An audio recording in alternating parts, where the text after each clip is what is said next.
Can I go on to the next slide, please? Thank you.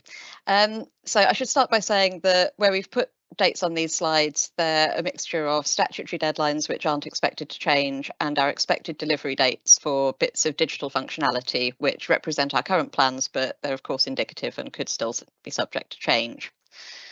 2025, I think everyone knows, is a transitional year in which things will happen for the last time under the 2007 regulations and will start to happen for the first time under the new regulations. NPWD was designed to support the 2007 regulations, but it would require extensive changes in order to be adapted to support the new regulations and to bring it up to modern usability and accessibility standards.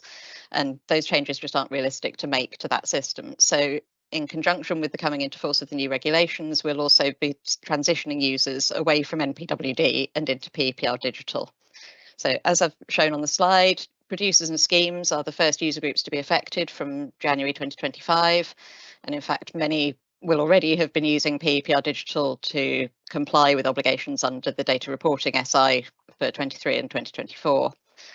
For reprocessors and exporters, the 2007 regulations will govern their accreditations for the whole of 2025. Reprocessors and exporters will therefore continue to use NPWD throughout 2025 to issue PRNs and PERNs, and they will start to enrol onto EPR for packaging in summer 2025 in preparation for registration and accreditation under the new regulations for the 2026 accreditation year. So behind the scenes, we're building a means to connect PRN and PERN data on NPWD to producers and schemes recycling obligations that they'll be managing on EPR for packaging. And the next couple of slides go into a bit more detail about what that new way of doing things will mean for producers and schemes and for reprocessors and exporters in the first few months of 2025. Next slide, please.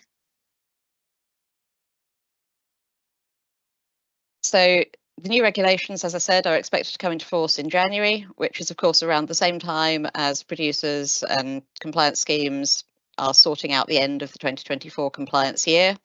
And as a result, we want to minimise the risks of confusion or error arising from that clash in time using NPWD to resolve the end of the 2024 compliance year and at the same time starting to manage recycling obligations for 25 on EPR for packaging. So as the slide shows, we're anticipating making the functionality relating to managing recycling obligations available for producers and schemes on the EPR for packaging service in the first few months of 2025 in a phased approach. Next slide, please.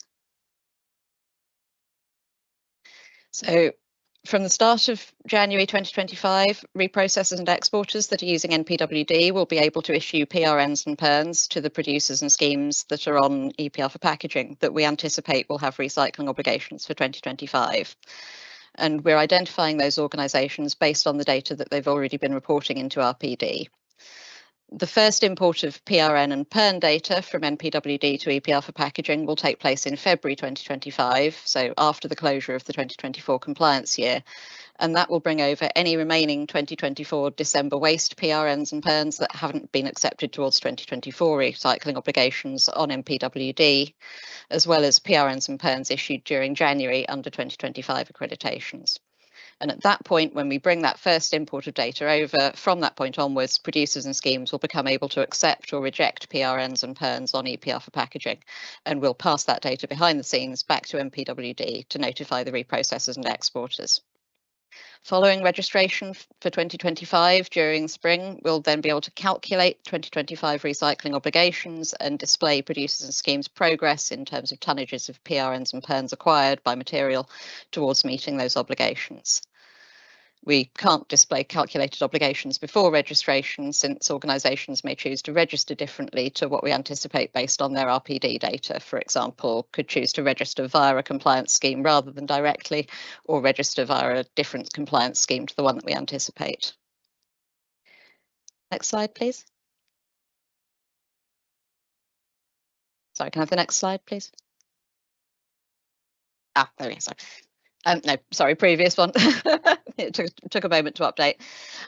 So this slide shows the same transition process, but from the reprocessor and exporter's perspective. So as I said earlier, reprocessors and exporters will continue to use NPWD for the whole of the 2025 accreditation year, up to and including the wash-up period for that year in January 2026. The PRNs and PERNs that they issue from NPWD under those 2025 accreditations will be sent in the background to producers and schemes using EPR for packaging. And the overall experience for reprocessor and exporter users during 2025 should be very similar to what they've been used to in previous years, with the exception of not receiving PRN accepted notifications for a month during January 2025. Next slide, please. I promise this is my last one.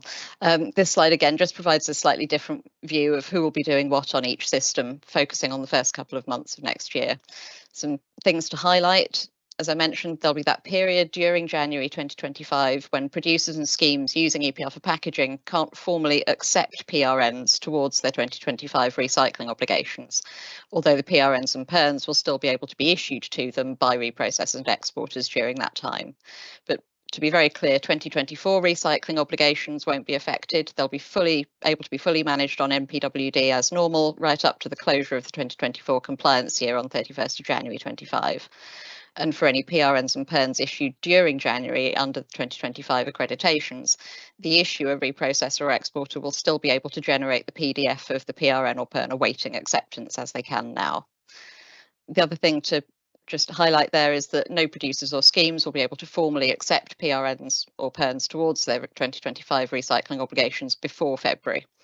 But those recycling obligations won't be formally calculated until that organisation registers later in the year anyway.